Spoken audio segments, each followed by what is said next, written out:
बिहार में 40। देखिए मैं इस तरह के आकलनों से बचता हूँ, मैं इस तरह की भविष्यवाणी नहीं करता हूँ, लेकिन जीवन में आपने देखा होगा मैं उनमें से नहीं हूँ जो रोज कहता है कौन सीट कितना जीतेगा। मैंने जीवन में एक बार पश्चिम बंगाल को लेकर कहा कि भाजपा को यहाँ 100 सीट नहीं आएगा, और वहाँ भाजपा को आया 77, जबकि पूरे देश में लोग कह रहे थे कि भाजपा को 200 सीट आएगा।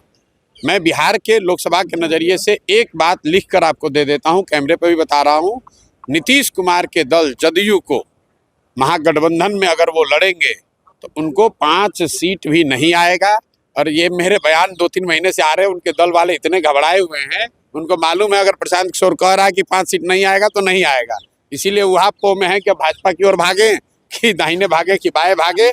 नीतीश कुमार के दल का महागठबंधन के साथ इंडिया गठबंधन में अगर वो चुनाव लड़ेंगे उनको 5 सीट भी नहीं आएगा। अगर आएगा तो पूरे बिहार की जनता के सामने खड़े होकर हम अपनी गलती के लिए माफी मांग लेंगे।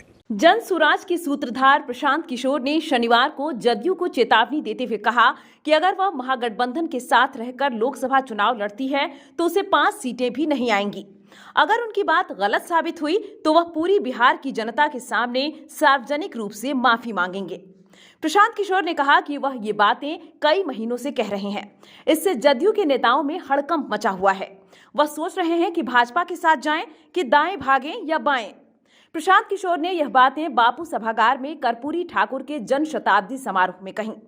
इस मौके पर उन्होंने कहा कि 2025 के विधानसभा चुनाव में पिछड़ा समाज के 75 लोगों को चुनाव लड़ाया जाएगा।